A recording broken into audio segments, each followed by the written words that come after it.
Okay, the time is now 1500 on 26 December 2000. Interview of Mr. Nicholas Anthony Tripoli. Interviewer is Lieutenant Colonel Robert Von Hassel. Location is Latham headquarters. Tell me about your early life. Where were you born, raised, before you went into the service? I was born on Weaver Street in Schenectady, New York on March 24, 1926, on the kitchen table. And went to school at Edison School, Allison Elementary, Washington Irving Junior High School, and then Mount Pleasant Technical High School. And where were you when the war broke out? Do you remember where you were when you first started? I was 15 years old, and I remember walking to school and just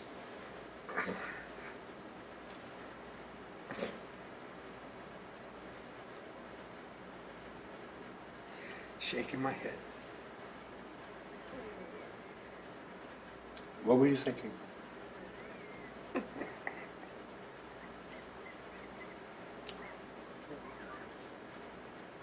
Thinking of war. War is bad.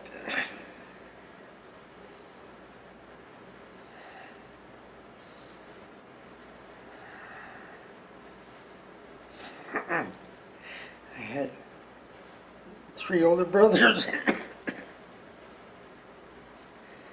and they were old enough to go to war right away.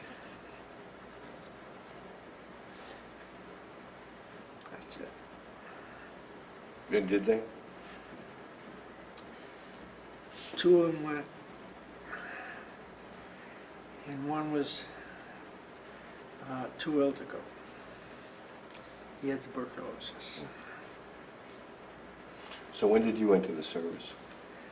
Well, I enlisted while in high school as a reservist in 1944. Mm-hmm. And then I graduated in January of 44, and then went into the Army Specialized Training Reserve Program at Harvard. Mm-hmm. And what were you studying at Harvard? Engineering. And so you expected to complete your degree at Harvard? And Yes. what happened? Well, I think it was around May of 44. I was doing well in school. And I was at McKinlock Hall at Harvard, and we had a quad where we should do our marching and what have you. And they called us up front, and they asked us, they told us that they have changed the rules, that you only will be allowed to stay in school until the completion of the semester in which you turn 18, and then you'll be inducted into active service, because the war wasn't going as well as they planned. They were expecting quite a few casualties. Of course, a month later was D-Day, so now I understand what they meant. Mm-hmm. But I was kind of heartbroken at the time.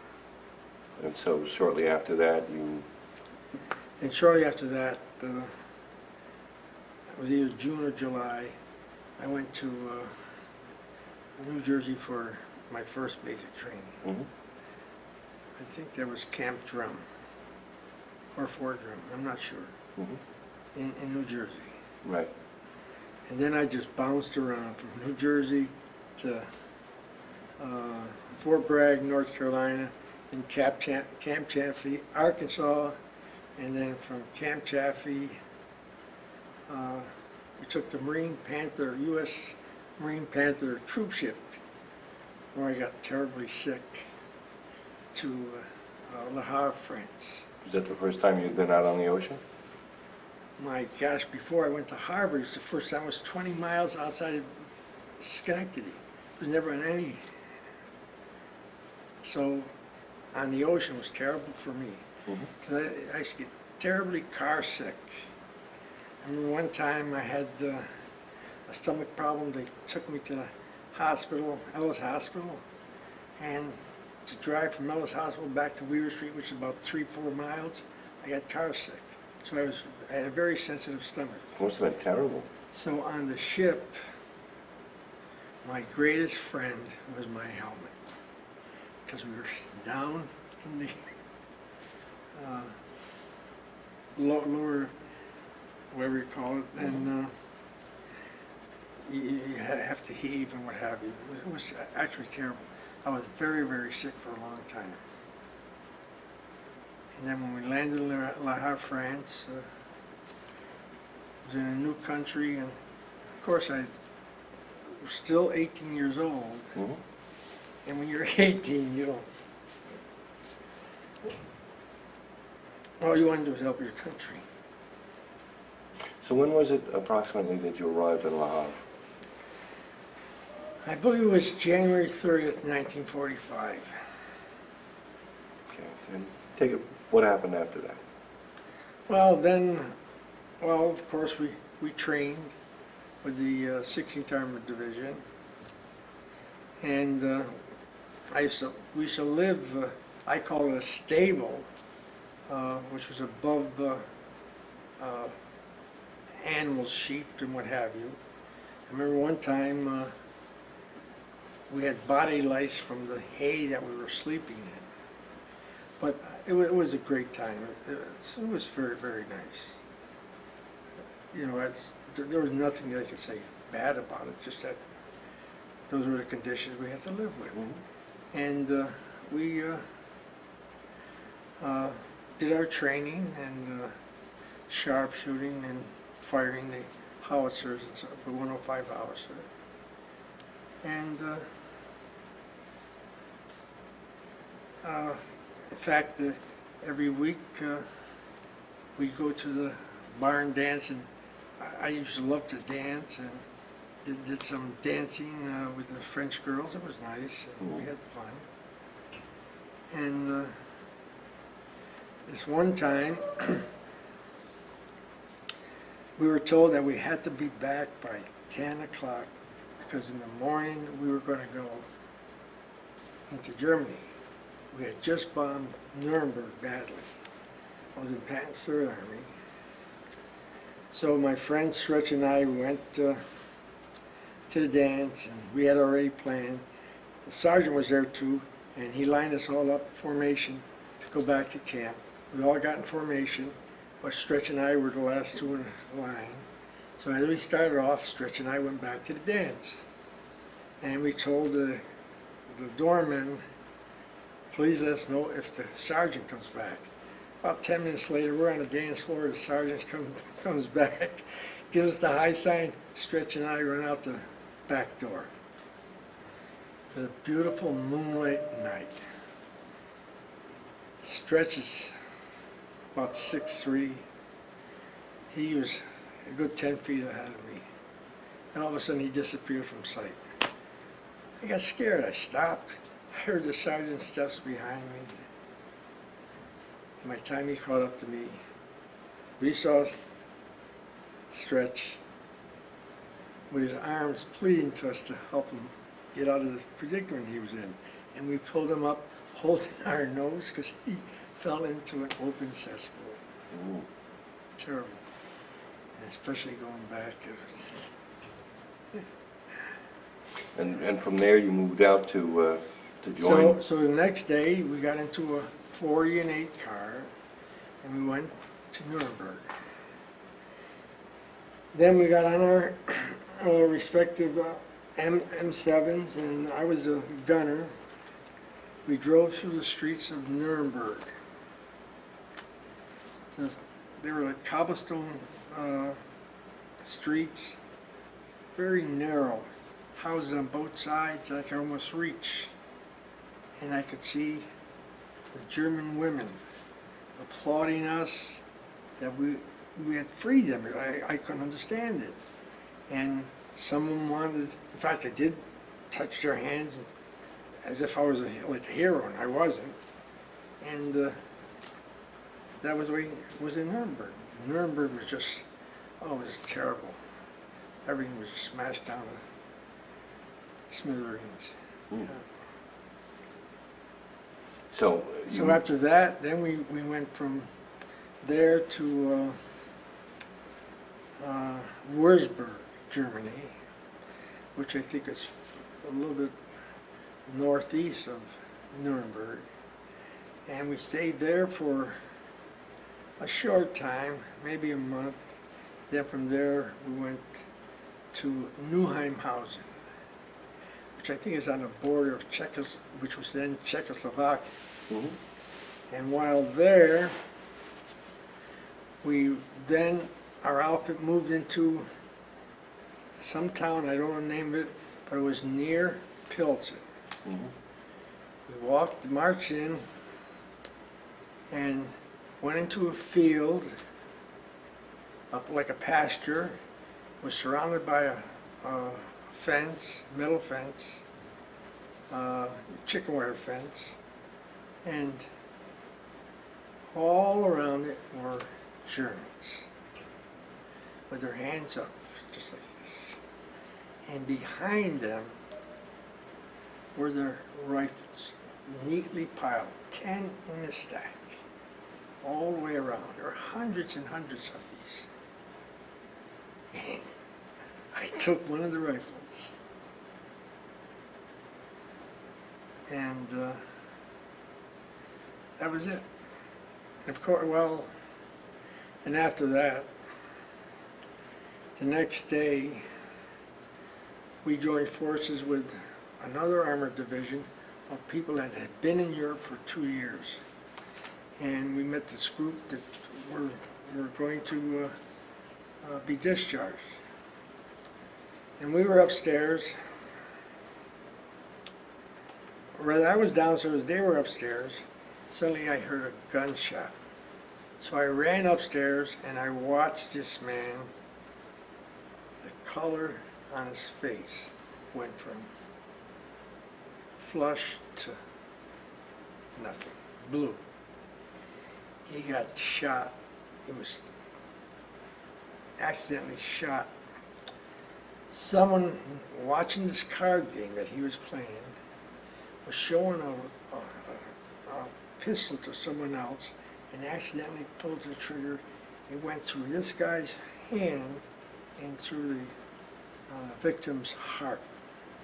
So he died immediately. And I can have hurt.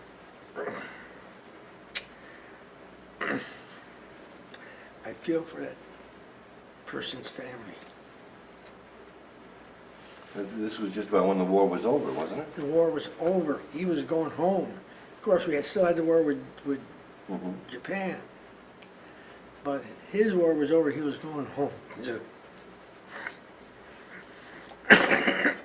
I'm sorry. I'm sorry. So, quite all right. So after that,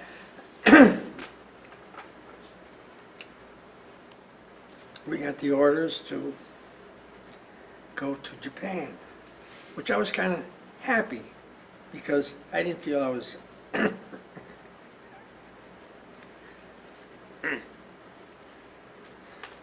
doing enough of so-called fighting, and I wanted to go to Japan because they were our last enemies. So we boarded the ship at Latham, and we were on our way to the Panama Canal. I think it was the third day on the ocean. The first atomic bomb was dropped, and we didn't, think nothing of it. Then it was either the next day or 2 days later, the second bomb was dropped, and we were told that the Japanese had surrendered. So we were then told that the orders have been changed. We are not going to go to the Panama Canal anymore. Our trip was diverted to New York City, and we were all told to go home for 1 month, 30 days, where our notice would be sent. After 30 days at home, I took a train ride to, I don't know if it's Vandenberg Air Force Base, or there was a camp there. And I reported on time. They walked in. It was like an empty camp, maybe 5 or 6 people, and I believe it was a lieutenant. And gave him my name, and he asked me if I wouldn't mind going home again for another 30 days. Now, I'd gone by train, so from what I recall is I wired home for some money to come back home. I'm not too sure of that. Mhm. Anyway, I went back home again for another 30 days. Because my sensitive stomach was no longer sensitive after the experience of riding the M7. It seemed to be okay. I never got car sick anymore. So I slept in like a baggage compartment on the train coming down. And it was nice. It took 3 or 4 days, I don't recall.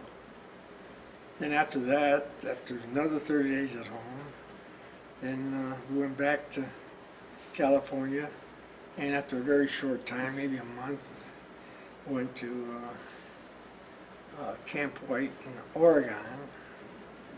Was there maybe a month, 2 months, and from there we went to Fort Lewis in Washington. Mhm. Was there for another 2 months, and then I was sent home. So I did a lot of hopscotching. And what happened after the war? After the war, remember, I had just gone to Harvard. GI Bill was offering everything. But I'm Italian. I'm single. I've never known a girl. And I wanted to find myself a girlfriend to get married. But then I didn't have money, didn't have a job. So I decided instead of going back to Harvard, I would go to Union College in Schenectady, and at the same time apply at the General Electric Company apprentice machinist course, which I did. I went to Union College, and on my 3rd month at Union, I was notified that GE that I was accepted on the GE apprentice course, which is really quite a feat in those days. Because when I told people I was on the apprentice course, they says, "How could you be on the apprentice course? You're an Italian. They don't take Italians." It's not true, but that's the feeling. Mm-hmm. So to me, the GE apprentice course was the equivalent of going to a community college. So I kind of accepted that. I finished the 1 semester at Union and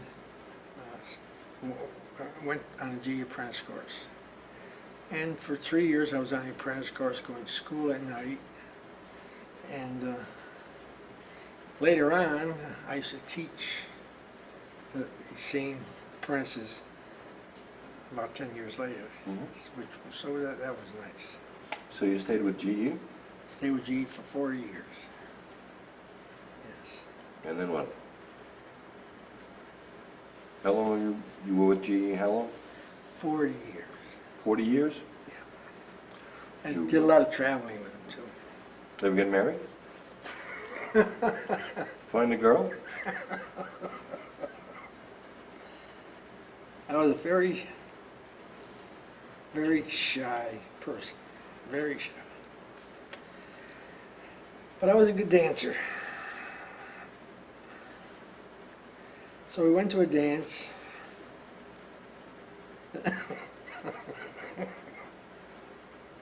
I saw a cute little redhead.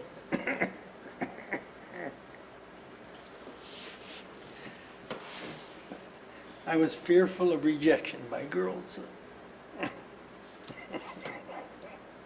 So I asked my friend, "Go ask the redhead if she'll answer me." So he went and asked. Mhm.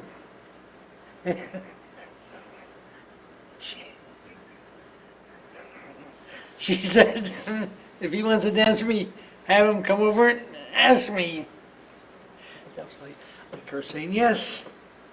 So I went. And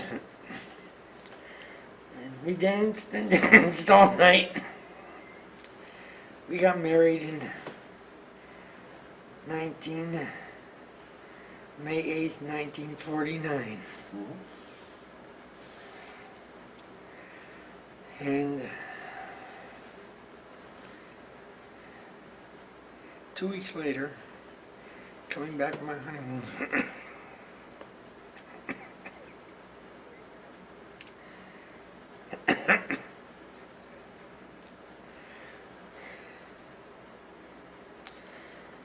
she was given the last rites of the Catholic Church. I was completely unconscious with a concussion. She had broken femur bone, dislocated hip, collarbone, and so forth. I saw her about the 7th day. She had regained consciousness. She was in a brace, not a brace. You know, she had her legs in a Cast. no, not a cast. Traction. Traction. Because they had to pull that bone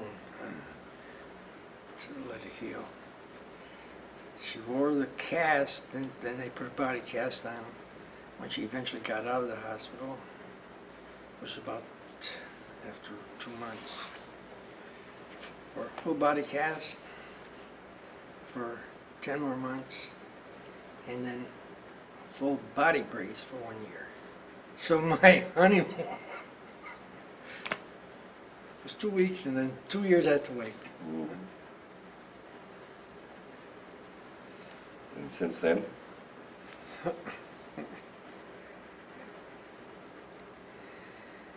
Our doctor told us he wasn't sure if she would be able to have a baby. So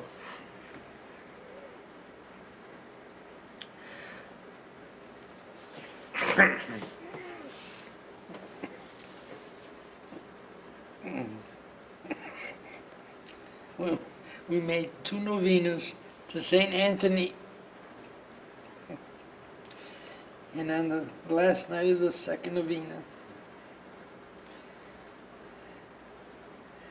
she told me she missed her period. So then we asked for a rabbit test. Rabbit died.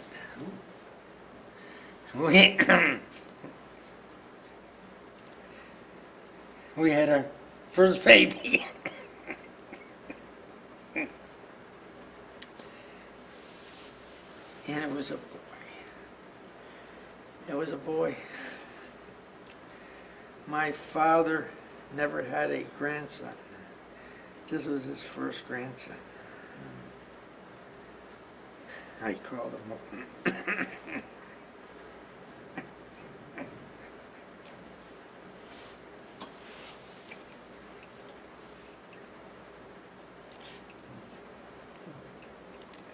I was so happy.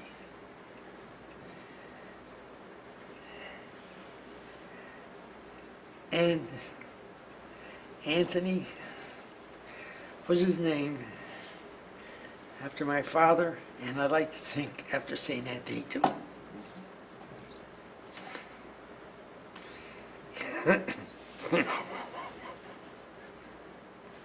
Oh, we could go on. Anthony was he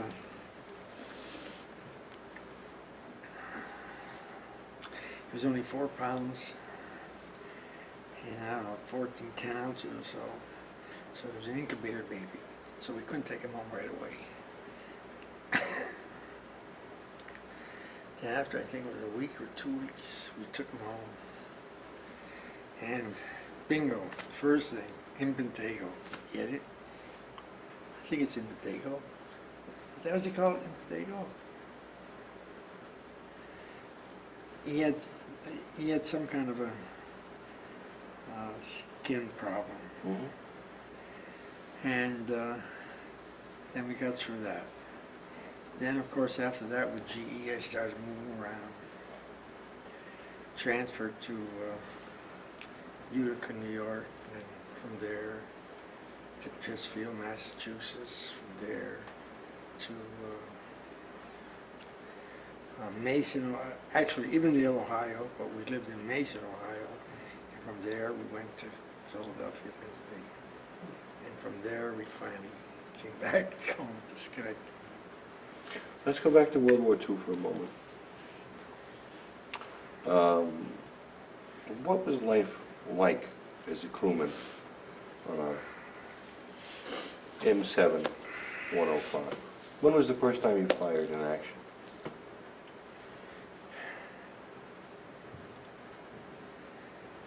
I'm not so sure. We fired in action. To this day, I'm not sure. We did some firing with, I know it was around the Nuremberg time, but I don't know if I could take any credit for any of that. How was it with the other guys on the gun crew? Were you tight, close-knit? Oh no, we were close. We were all close friends, and you know, everyone tried to help each other. We're like a family. And you were the gunner on the piece. Yes. So your job was to do what? Pull the lanyard.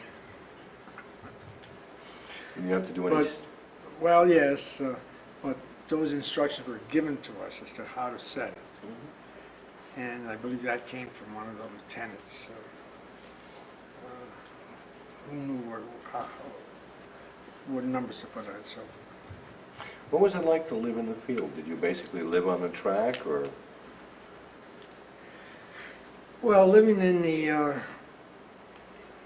stable wasn't that much fun, because as soon as you got up in the morning, you wanted to get out of there anyway. And but where we lived, had a lot of grass, there was a lot of trees, and we were close to the village, to the Charquet, and it was, I would say, cozy and comfortable.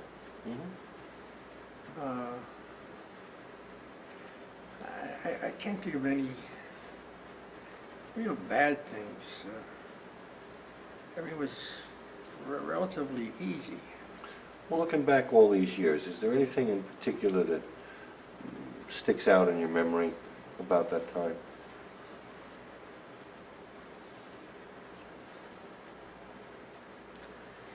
Well,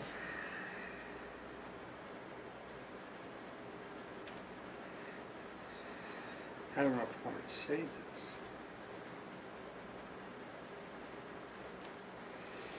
I remember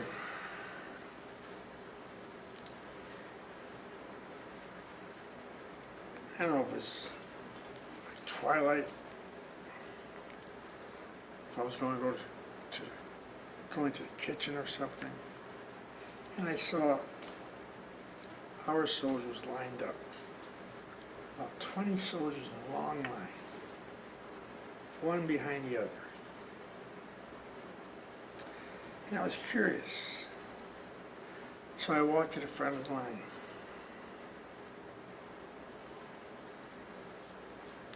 And what I saw, I can never forget. I wanted to, I don't know, just so ashamed. At the front of the line was what I think a 14 or 15-year-old French girl with her legs spread, a man on top of her. And inside of her, a bunch of packs of cigarettes, Chesterfield, Campbell's, and a lot of candy bars, Hershey's, and some others. And I just walked away. was.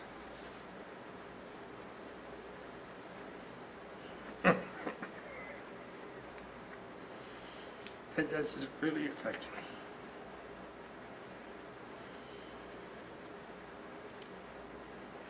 I think that's why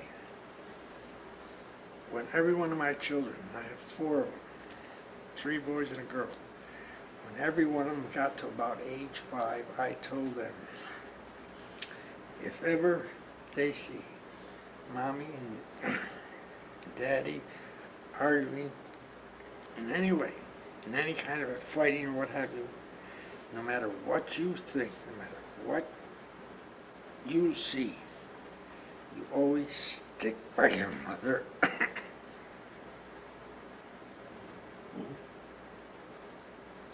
Because I think that scene there affected me. Another kind of a funny incident, remember I was telling you we used to go square dancing. It's on a Saturday night. Oh no, I told you about that one, where he fell in the pit. Yes. I told you that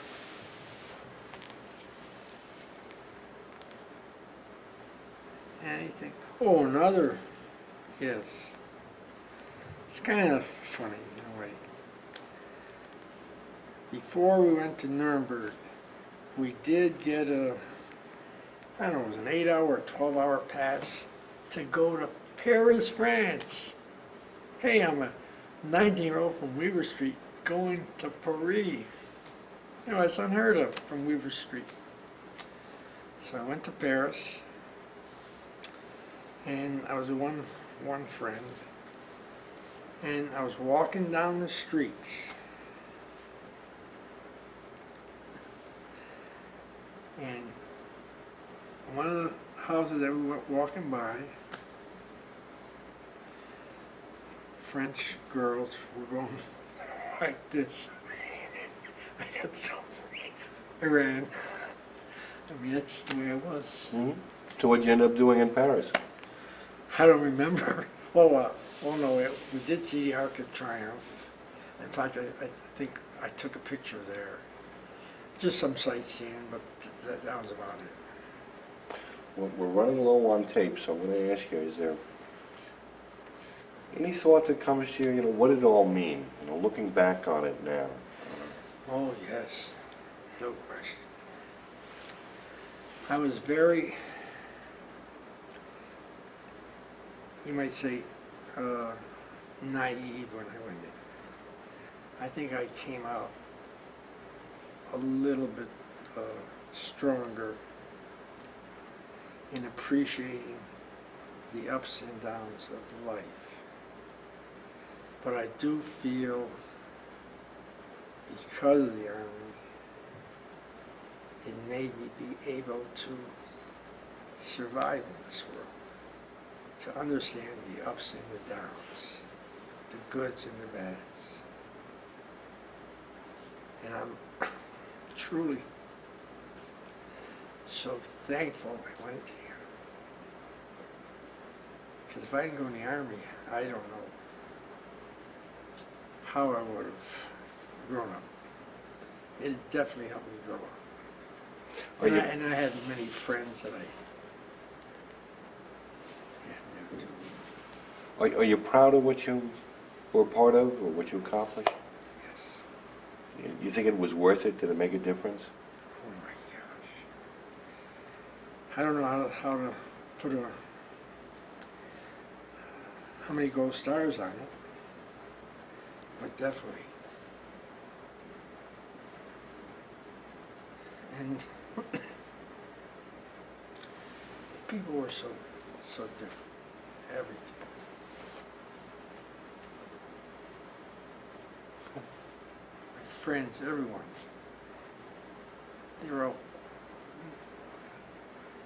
They treat me as a 19-year-old, and they would treat me like their son if they were older. And the other 19-year-olds we had, just like brothers. We had a very good outfit. Anything else you'd like to add?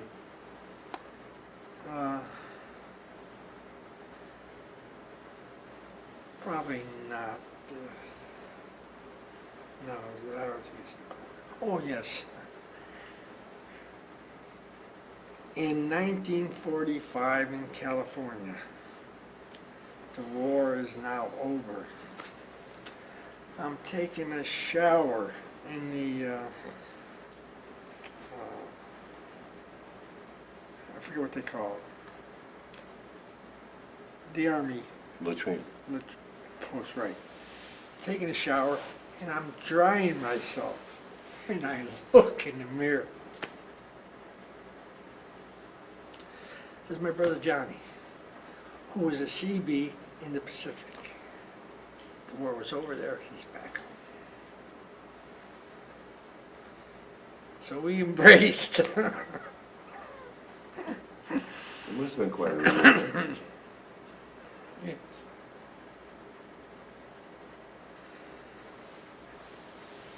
So I used to see, I'm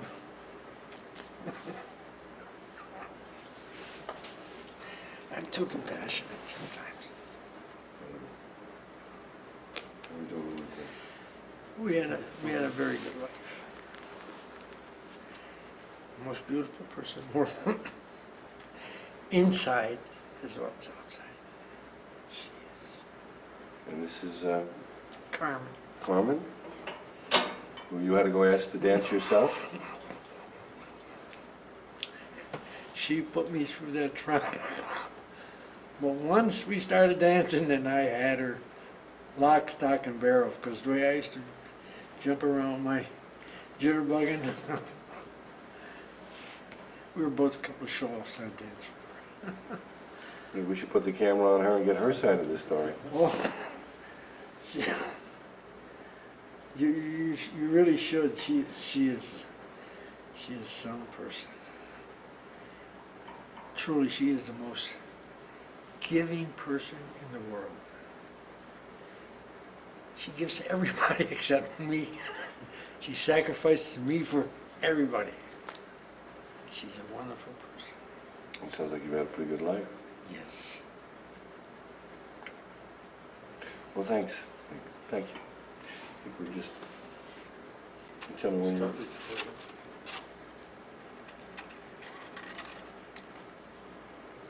Okay.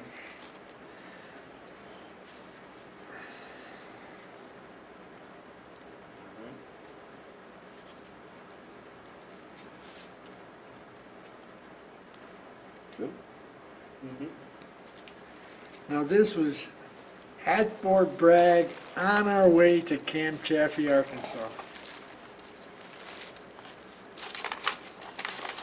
That's you in the middle? I think so, yeah. I'm always the biggest guy, you know.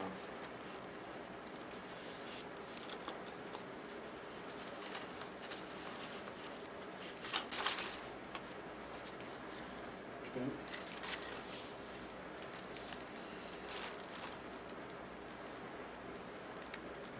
This was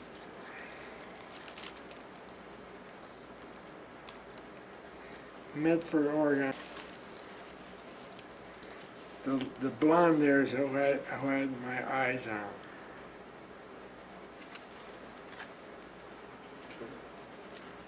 This was me while in service and come home for a short time. Mhm.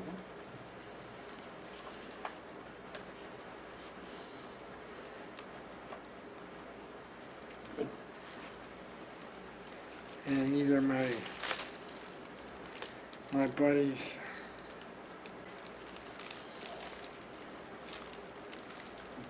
The week before we left for Le Havre, France, Mhm. at Camp Chaffee, Arkansas. Okay. And in print, you can see the names, and the date. You have to open it up. Yeah.